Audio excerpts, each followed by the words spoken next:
Hey, Ray, this is a game that if you're a Bucks fan, I'm a Bucks fan. I've been a Bucks fan for some time. I even know the Glazers, at least Brian, but I digress. I'm also a big Jameis Winston fan, have been since he was at Florida State. So I was really sad to see the Bucks lose, but I also come from an entirely other perspective.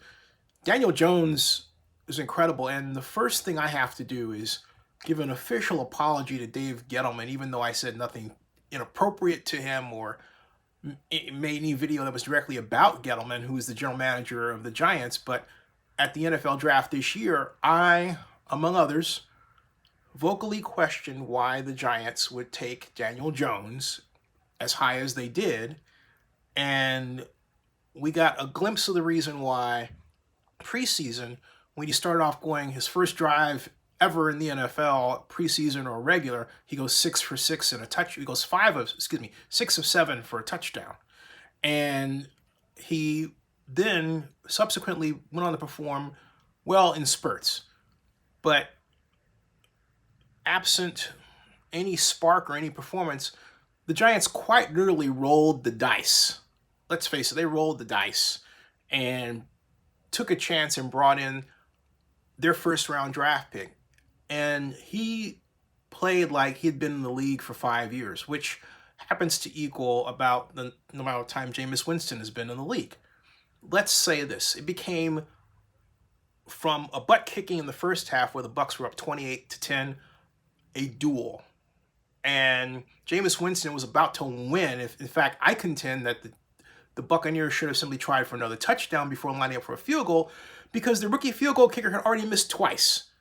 That bodes no confidence, zero confidence, and yet they gave him a chance. But I digress. Jameis Winston was 23 of 37 for 380 yards, 3 touchdowns, unfortunately one interception. Daniel Jones was 25 of 36 for 336 yards and 3 touchdowns. So you just have to tip your hat back and say, what an incredible contest. 2 touchdowns. But what an incredible contest. I mean, you can't say that the game was lost because Winston threw an interception or turned it over. No. The game was lost because the Bucs have a kicker they cannot rely on. Because Winston took the Buccaneers from the 25 all the way down to their 10-yard line. However, you also have to say this, that at points the Bucs were outcoached. 4th and 5, which should have been the last play of the game, which should have been the Buccaneers lining up, rushing 5, keeping a spy on Daniel Jones because he's a young quarterback who can run, but they don't do that. They left him a hole in the middle of the defense to run up and score, and that's precisely what he did. The idea is, well, Daniel Jones can't run. Daniel Jones can run. Don't mistake his talent because he's a big, tall, white guy. That's the most ignorant thing you could ever do. And yet, some people do it. The Giants came out also, and this is crediting the Giants coaching staff for completely altering their game plan. They came out and went with jet sweeps, with wide run plays, and with long passes because they realized that the Buccaneers were not doing anything to pressure them, to force them to throw the errant pass. They were literally giving them the deep ball. And I don't mean by pressing. No, they're playing loose. And so the Giants made the decision to simply keep a back or two in and test the deep ranges of the Buccaneers defense, and they came up snake eyes more often than not, at least enough to produce a win or comeback. They were down 28-10 at the half. It looked like game over.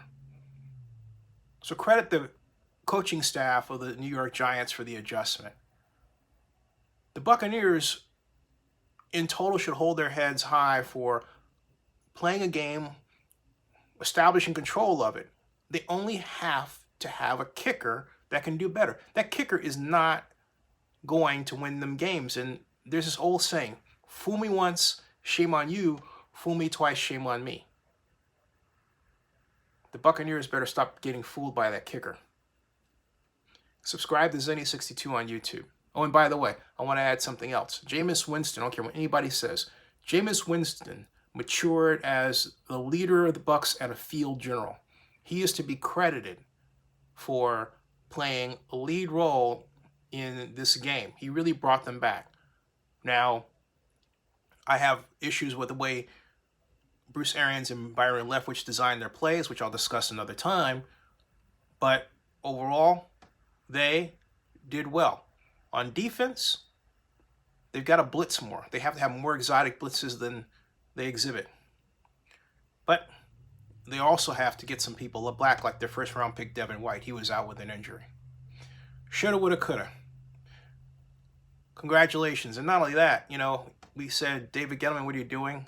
This is something you can't possibly explain. And then Gettleman says, well, I think he's better than Dwayne Haskins because, talking about Daniel Jones, because he would stand up to the bright lights better of New York. And I thought, what? But whatever. The bottom line is this. Daniel Jones is an Eli Manning clone. He's just taller and younger. Something else.